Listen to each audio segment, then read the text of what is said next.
lamang nabubuhay sa tinapay, kundi sa bawat salitang nagmumula sa bibig ni Yahweh. Ibig sabihin, hindi lamang nabubuhay sa bagay na material, sa pagkain ng 2 beses, 3 beses, hindi lang yan eh. Kasi ang lahat ng yan ay galing sa salita ni Abba Yahweh. Kaya dito tayo mabubuhay.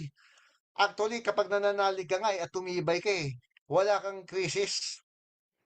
Meron bang krisis kay Abba Yahweh?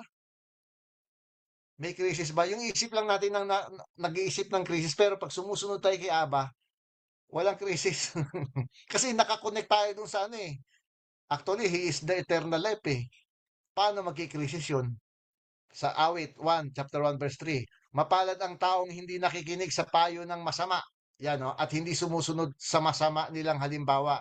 Hindi siya nakikisama o sa mga kumukutya at hindi nakikisangkot sa gawaing masama. Yan, wala. Ayaw talaga nila ng salita ni Aba eh. Sa halip, kasiyahan niyang sumunod sa kautusan ni Yahweh.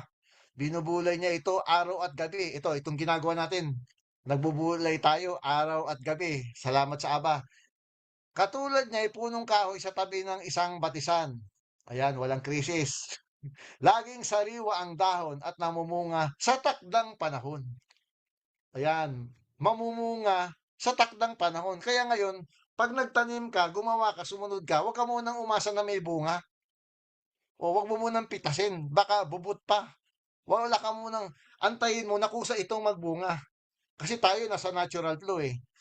Ano man ang kanyang gawin, siya ay magtatagumpay. Hindi gayon ang sino mang gumagawa ng masama.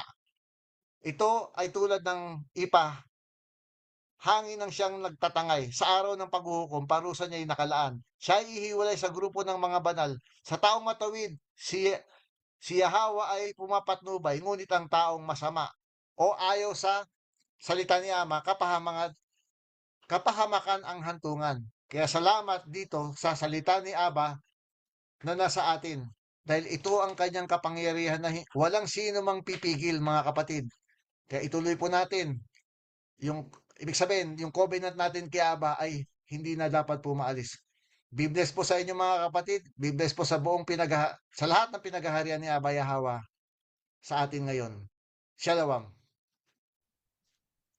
Yada, halalwaya, abayahawa. Maraming salamat po, aming butihin, Kahan Kulets. Napakalinaw at napapanahong mensahe po ang aming narinig ngayong gabi. Tunay po na ito po ay makakatulong sa amin upang patuloy na mamuhay ng righteous living inside the kingdom of Yahweh.